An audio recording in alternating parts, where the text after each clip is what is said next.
Hello, BookTube. I have a little mail for you today on, I think it's probably redundant to say, an unseasonably warm day here in Boston. Bright sunlight, not a hint of weather of any kind, just the sun sitting there with temperatures in the mid-50s, so not cold at all. I went out this morning. I did a walking around errand, which was a bad idea, and I expended the tiny amount of energy that I had recouped. But it was fun, and I took the bean on a couple of walks. She, fortunately, is not a bouncy puppy anymore, so she's perfectly happy for just a nominal check-in walk here and there. As long as she gets one fairly good walk a day, she's perfectly happy to just hang out on the couch. But I got mail, and I thought we would do mail together before I collapse on my fainting couch. I got 2 periodicals and 3 packages. And the first of the periodicals is the Vineyard Gazette, which I mention often on this channel. This is the big broadsheet newspaper for Martha's Vineyard, island off the coast of Massachusetts. It has the nature columns in the back, the gardening columns in the back, and often a book review by yours truly. Not this particular issue, but often. I've done a couple of book reviews lately for my editor, so those will be occurring in due time. And also the TLS, the London Times Literary Supplement, the greatest English language literary journal in the world. Fantastic for writing, fantastic for the authors that write in their pages. For instance, the lead piece here is Ferdinand Mount, who used to be an editor of the TLS, writing about William Hogarth and the art of his time. Just a long, stretching piece on that. Just a sort of thing to luxuriate in. But one of the things that we look at regularly on this channel when we look at the TLS is the letters column. And there's a funny letter here that I wanted to share with you. This is a writer writing from East Sussex. Tom Wright it says that Christianity is, quote, a movement that still poses a challenge which neither 18th century rationalism nor Theo Hobson's unthreatening romanticism can easily meet. Perhaps, the letter writer says, but I do not rely on 18th century rationalism, rather my own, and any challenge Christianity might pose, I should be more than happy to meet. In fact, it seems to me that most Christians want the comfort of a simple faith rather than a challenge. I accept that there might be a small number of Christian theologians who feel challenged, but this is rarely more than the philosophical luxury of being challenged by other theologians.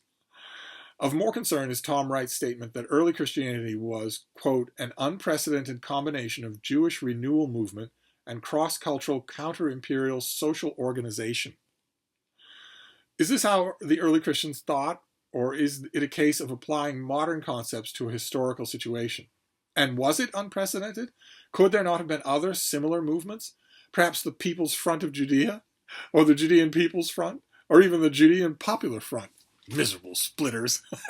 So I absolutely love the call out to Monty Python's Life of Brian.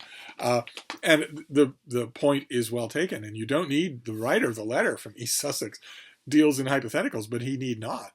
You need look no further than the New Testament itself to see. St. Paul is forever talking about how other Christians who have a liturgy and perhaps an extensive written tradition of their own are wrong. And he's right. He's not talking about pagans. He's talking about other Christians. It's clear that there were massive doctrinal, probably written disagreements among Christians in the first century of the faith. How could it have been otherwise? And if that is true, if there were such disagreements, such parallel hypothetical groups of philosophies of Christianity and what it meant and what it was in relation to Judaism, well, they're gone, and it's not a coincidence that they're gone. They were eradicated from history by the winner. So I thought that was fascinating. I wonder if Tom Wright will write back in. But also in the back of the TLS every week is the NB column, which is just sharp, often snarky commentary on the world of letters and bits and pieces here and there. And there was one thing that I thought was interesting about book reviewing. There is, we admit it, one literary prize that we do miss a bit, the Hatchet Job of the Year. Organized by the Omnivores website, this prize for book reviews, an unappreciated art form, some might say, I would certainly say that, an underappreciated art form, only ran for a few years. But they were good years. The Hatchet's first winner, for example, in 2012 was Adam Mars Jones for his Observer review of Michael Cunningham's novel By Nightfall. I also reviewed By Nightfall, but Adam Mars Jones didn't like it. I kind of did like it. And Adam Mars Jones is also one of the princes of my profession. Just fantastic to read. A jolly photograph, still to be found online, captures the moment when Mr. Mars Jones jubilantly hatchets a book-shaped cake held aloft for him by the prize's organizers at the necessary party. Quote, a book review is a conversation that excludes the author of the book, Mars Jones more soberly wrote afterwards, also in The Observer. It addresses the potential reader. A reviewer isn't paid to be right, just to make a case for or against and give pleasure either way. How wonderful. How wonderful that is. I knew before I read that Adam Mars Jones had to subscribe to some sort of philosophy like that, because nothing else could explain how good his writing is. Rather than a hatchet job, he preferred to think of a review as a scalpel job. Quote, since a review, however unflattering, should be closer to dissection than hackwork. And the writer of the column suggests that scalpel job is never going to catch on. He's right. A hatchet job will. And I wish that such an award existed. I especially think of that now. Because I am right now running my year-end book list of the best and worst books of 2021. Not on Open Letters Review. A lot of you seem to be having trouble finding these. They're on my website, stevedonoghue.com. Which I guess maybe I don't link to that in my show notes. I don't know one way or another. But those lists, we're in the final stretch now. We're in the big four. We've done all the subcategories, and now we're in the 4 categories of that list that people in the publishing world care about. Most people in the publishing world don't really care what my list of the best science or nature books are for the year, unless somebody in the publishing world has an author who gets on one of those lists, particularly for a book that's been ignored by the critical world at large. But the last 4 categories are worst fiction. I'm one of the only people that still runs a worst list. Best fiction, worst nonfiction, and then we close out the year with best nonfiction. That's on stevedonoghue.com, and I'm naturally thinking about that because once upon a time, it wasn't considered bad form or kicking down to write, to compile a worst of list at the end of the year. Nobody does it anymore. I don't know why that is, whether it's that social media has made us all snowflakes, or whether it's that publishers that figure, I'm paying you $50,000 for a full-color, full-page ad for one of my books at the front of your newspaper. So why am I on your worst list? Why is one of my books on your worst list at the back of the paper? I think you should find another book for your worst list than the one on my list. Or maybe I'll find another place to put that $50,000. Maybe it's that, or maybe some combination of that. Fortunately, Steve cannot be bought. So I was naturally thinking of that when I was reading that bit about scalpel job.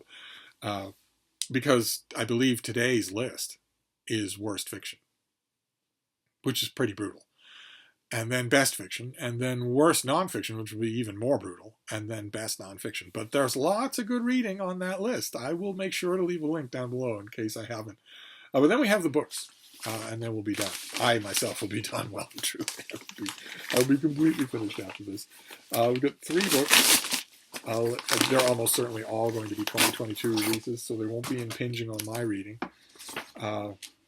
See, this is a good example. Most of what we're going to get now are things that I'm not reading any 2022 books until 2022. So this thing is for April. Yes, this is Mutinous Women: How French Convicts Became Founding Mothers of the Gulf Coast by Joan de. A ship called La Moutine departed France in December of 1719 carrying a unique cargo, the only all-female roster of deportees to the future United States. The women were convicts, in many cases wrongly accused or maligned as prostitutes. But the crash of the Paris Stock Exchange while they crossed the Atlantic caused their arrival at the Gulf Coast to be quickly forgotten by the authorities. They restarted the New World, defying the impossibilities and constraints of their lives in France and became a foundational part of the European settlement of the Americas through their achievements. And the author traces the extraordinary lives of these women through their contributions to the developing New World. Fantastic.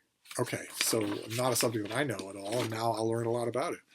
This comes out in April from Basic Books, so that's the only paper envelope. Then we have two of these cardboard white envelopes. Even so, these are usually finished copies, but even so, I'm guessing that these will be 2022 releases. Yes, okay, this first one is a 2022 release. Let's see what we have here. I think we've seen this already. This is the finished copy of Renee Brown's Defenestrate. There's someone jumping out a window, appropriately. A stunning and deeply original debut novel from a bright new literary voice. This ties together family, myths, the glittering beauty of Prague, and the famous pratfalls of Buster Keaton.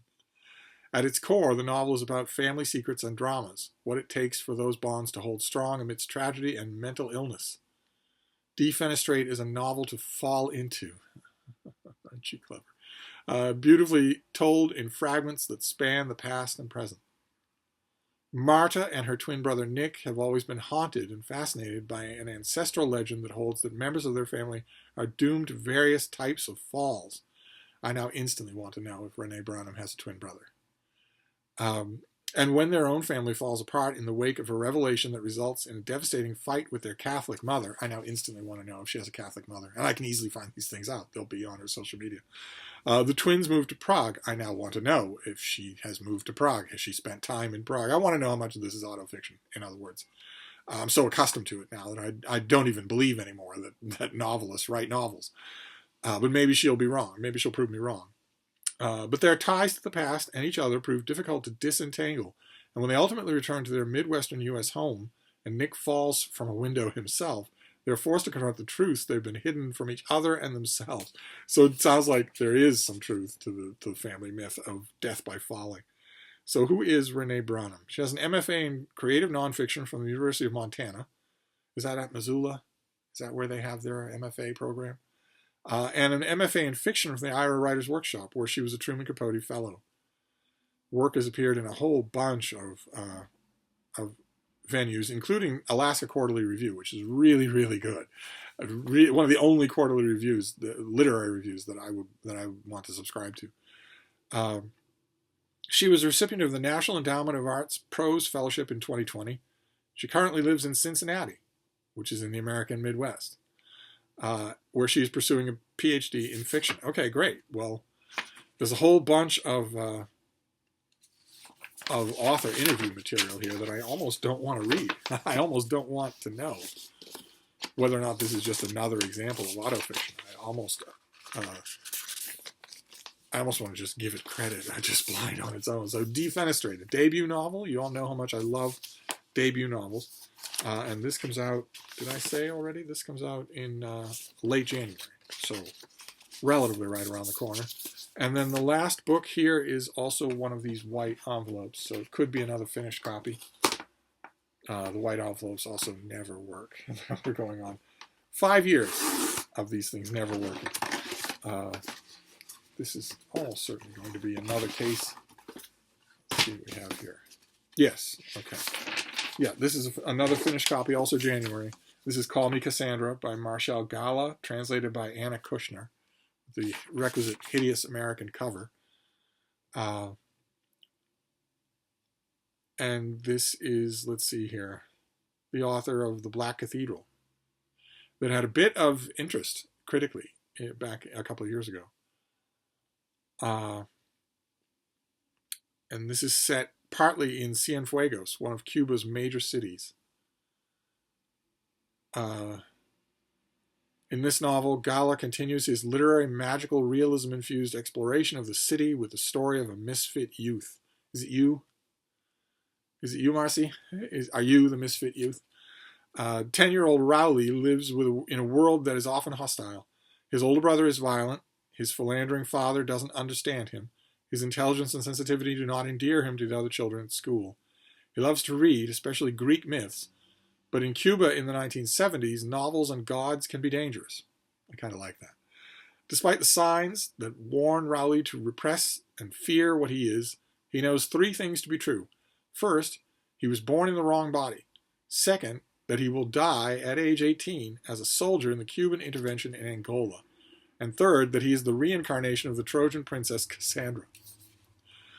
And the author is a novelist, poet, and architect from Cuba. He won the Pinos Nuevos Prize for his best short story in 1999.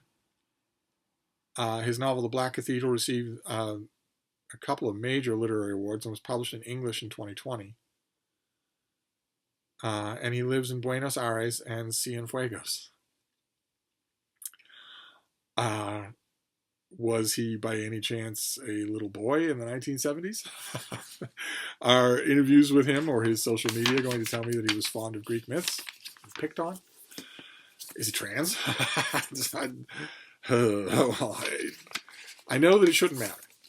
I know that it shouldn't matter. I know that it should be the quality of the work. So we shall see. We shall see. So there's two finished copies of fiction. One a new translation into English, one a debut novel. And also an advanced copy of a work of history, Mutinous Women, that I don't know. I don't know the subject at all. So not a bad mail haul, plus the TLS, which a long piece by Ferdinand Mount, long piece by Margaret Drabble, reviews that new Rebecca Solnit book, Orwell's Roses.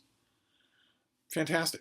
It's always a literary journal to just sink into like a warm bath. So that's what I'm going to do. Unfortunately, not a literal warm bath, because Hyde Cottage has one of those dumb pro forma plastic gestures at a bathtub. It's really a receptacle for used shower water. It's not actually a bathtub. You can't take a bath. You can't submerge yourself in it. What I wouldn't give, but I'll metaphorically do it anyway. So I'm going to wrap this up, but I'll be back. Thank you, BookTube.